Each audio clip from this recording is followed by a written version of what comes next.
I feel like this entire story is such a great, like, mini model, like a model for the entire conversation around gay rights and those that attack LGBTQ plus people in our society.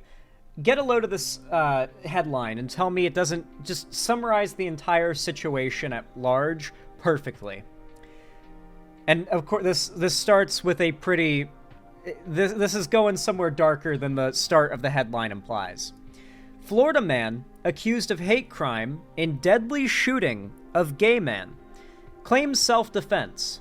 Basically, well, I shouldn't say basically. It's just straight up. This guy shot and killed a gay man, and has since claimed self-defense, as obviously it's a big problem when you shoot somebody, even if you do it in self-defense, that you're gonna have to answer for that, you're gonna have to prove it was self-defense, you're gonna have to go to court.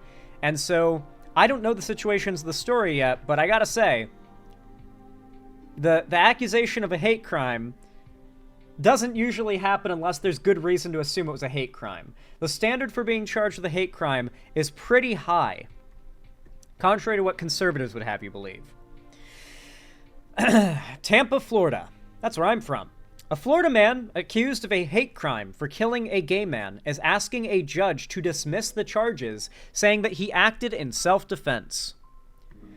Gerald Radford testified on Friday that he feared for his own life when he shot John, quote, Walt Lay, let's just call him John Lay, at a Tampa dog park on February 2nd. All right, guys, time to figure out whether this was a lawful or unlawful shooting, because it's possible that a guy who just happened to be gay attacked him, or tried to kill him, or tried to rob him, and he did lawfully shoot the person. And it just so happens that they were gay. But man, the allegations or the charges of a hate crime are not willy-nilly, you know? Like, I don't think it was just a case of them just assuming, you know? Is the dog all right? I don't think any dogs died. At least I hope not. Local news outlets report Radford testified that Lay repeatedly hit him in the face just before the shooting. Quote, I don't know if I told him to stop or not, but he wasn't stopping, Radford testified in a hearing before Hillsborough Circuit Judge Samantha Ward. Radford is charged with second-degree murder. Prosecutors are seeking additional hate crime penalties if Radford is convicted. Defense attorneys cited Florida's Stand Your Ground law in seeking immunity from prosecution. Such laws say people have no duty to retreat before using deadly force when they believe they are defending themselves against a violent crime. This includes in public, by the way. This is true. In the state of Florida, you do not have to retreat if someone is trying to kill or hurt you. If you have a gun and you have it legally, you are generally allowed by the law to take matters into your own hands. If that's what's... Oh. Is my shit... Uh-oh. Is my internet out? I think it's just OBS. Is my whole internet out? Are we back?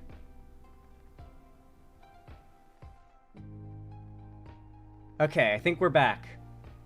My whole internet died for a minute there. That was pretty cringe.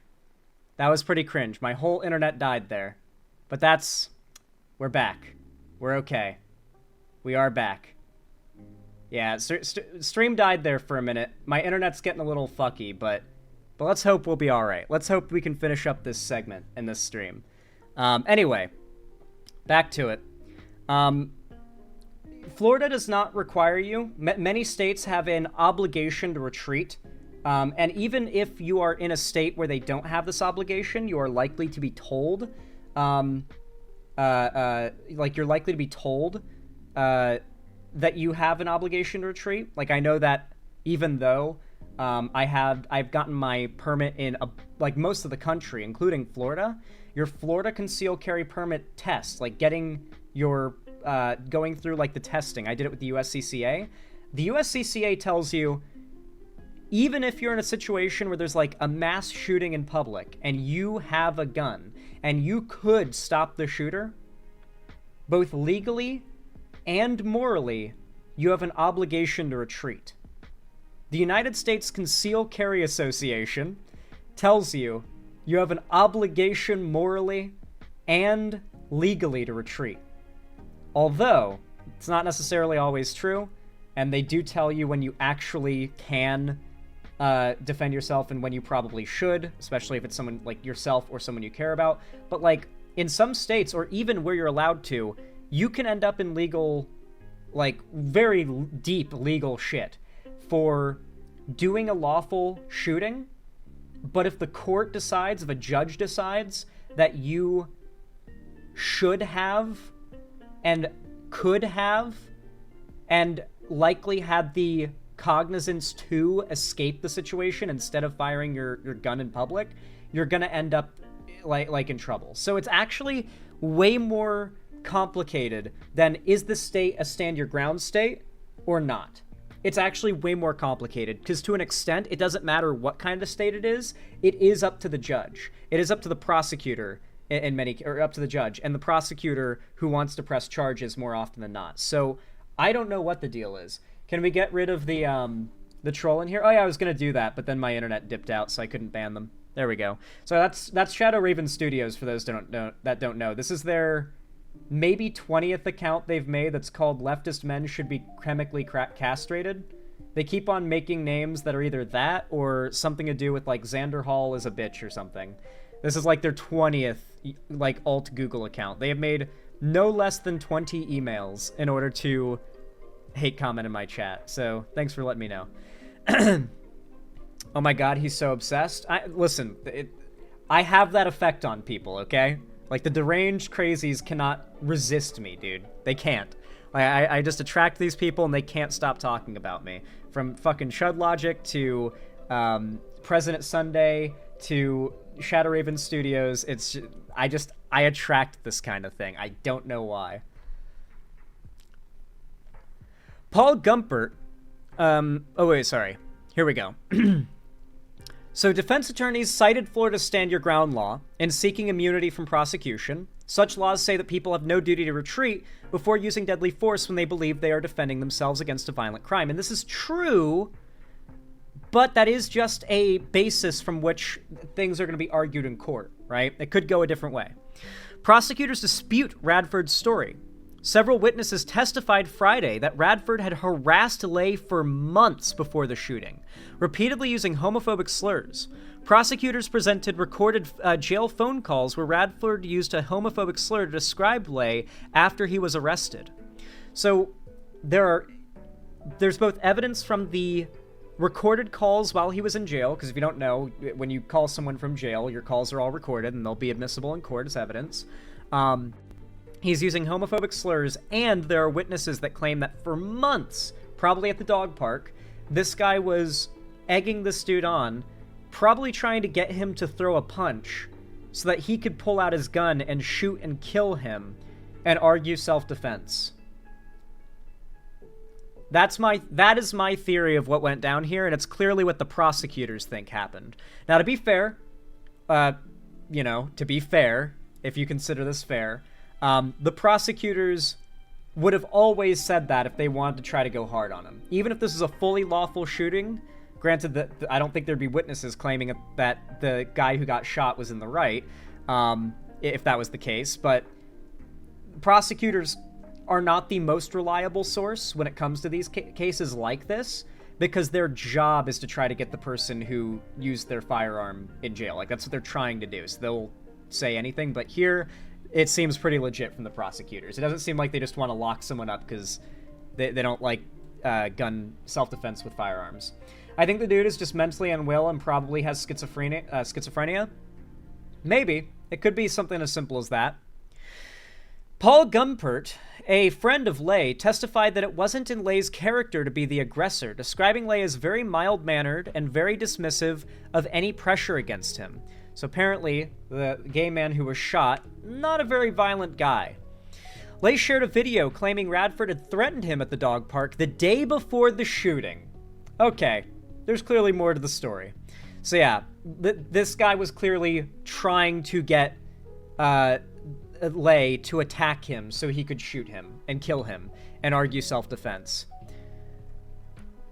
In the video, Lay claimed he had an encounter with Radford at the park and that Radford told him, "You're gonna die." Radford acknowledged using slurs against Lay, but he told Assistant State Attorney Justin Diaz under questioning that he treated Lay differently because of the way he treated me, and not because of his sexual orientation. Ah, yeah, it's just a coincidence that you don't understand. When he said the F slur in that phone call in jail, it was part of a rap song. You're just taking him out of context, guys. Defense attorneys pointed to a text message Lay sent after the video as proof he planned to attack Radford. Lay wrote in part that he would try to tackle Radford if he blocked his path again. In addition, he wrote, "This weekend should be drama." In response to questions from defense attorney Matthew Futch, the 66-year-old Radford said the 52-year-old Lay had completely overpowered him. Had you not drawn your firearm to defend yourself, do you believe you would have suffered great bodily harm or death? That's the fundamental standard for whether or not you were legally in the right to defend yourself with a firearm. I think even if you're not in a stand-your-ground state. I think that in the end, like 99% of the time, what kind of state it is doesn't matter as much as like how good of a case you can make in court. Because regardless of what kind of state it is, you're going to court. Radford, crying, answered yes. But prosecutors said the trajectory of the bullet through Lay's body, ooh, they're getting the forensics out, as traced by an autopsy makes it unlikely that Lay was on top of Radford when Lay was shot, as Radford claims. Hillsborough County Chief Medical Examiner Kelly Devers testified it would be hard for a bullet to take the path it did if Lay had been lying or kneeling on Radford. Diaz argued there are inconsistencies in Radford's account. Quote, "It's a hate crime," Diaz said. Ward said she will rule on the stand your ground motion next week. When the forensic examiner, the top forensic examiner of Hillsborough County, that's the county Tampa's in, by the way, says this was a hate crime, just straight up when interviewed by the police, or by the media. Not the police, the media. That's a pretty strong statement. Like, the forensic person is just like, yeah, this was a hate crime. I don't believe a word about this bullet. It would be very hard for this bullet to make that trajectory. Do you know what it means when a forensics expert or a firearms expert says a bullet's trajectory would be very hard? It means that there would have to be a magic bullet. That's the term they used in the JFK, like in the investigation for JFK's assassination, because like the shot from Lee Harvey, it's why there's so many conspiracy theories about the JFK assassination, is that the assassination is such a, like, that shot is insane. If like, assuming that he did it, like, it's one of the most insane shots ever taken in the history of shooting. And so they called it the magic bullet because of all the factors that just seem weird, including the condition of the projectile. A lot of factors are weird. So this would have to be a literal magic bullet situation like that for, like, it not to be hard for the bullet to make that trajectory. It would have to have bounced off of multiple bones and there'd be no signs or something like that. It would be one of those situations. That's what they mean by the trajectory would be hard. When she said that it would be very hard, they mean ain't no way. Pretty much, yeah. Pretty much. I love that the forensics person was like, yeah, this is fishy. This is sus as hell. This is super fishy. I think it was a hate crime. Isn't this like Murder 1? It's premeditated, right? With the evidence that that article was able to suggest exists, it feels like Murder 1. Premeditated, planned murder, and a plan to try and get out of it by claiming self-defense. I like that. That is what all of the evidence we saw there suggests. But then again, you know, it is a developing story. But I think that this is an example of exactly what the right at large has been doing in regards to the conversation around gay people. It's a constant left and right throwing out of accusations of some of the worst things that someone could do at sometimes just the gay community or the LGBT community at large, sometimes just at specific people. They use the idea that people are LGBT as, like, enough evidence to claim it's the case, and they will literally kill you and then argue they were the victim. It's not just that they attack you, they belittle you, they insult you, and then they claim they're the victim if there's any level of pushback. It's they'll kill you, they'll murder you, and then play the victim. That's the whole game. They can't even internally accept that they are the powerful, aggressive oppressor. They want to live in a fantasy world where they're actually the oppressed. And it goes this far. I don't know, man. Comment if you find this situation to be a good example of this tendency among the right, like I have. I mean, I doubt many of you guys will disagree. I feel like that's a pretty pointed analysis, in my humble opinion. Like as well, if you enjoyed. Subscribe, ring the bell icon if you want to see more from me, because, you know, YouTube won't tell you about my new uploads and streams if you don't. Follow my social medias if you want to see more from me on other platforms. My Blue Sky, my Discord are obviously linked in the description as well. I appreciate if you join. And if you want to support me directly, consider donating, subscribing, or gifting a sub on my website, xanderhall.com/live, or support me through YouTube, Twitch, Streamlabs, Stream Elements, Patreon, or perhaps even buy some merch through the Streamlabs link down below in the description. But with all that said, thank you so much for watching as always, and have a good one.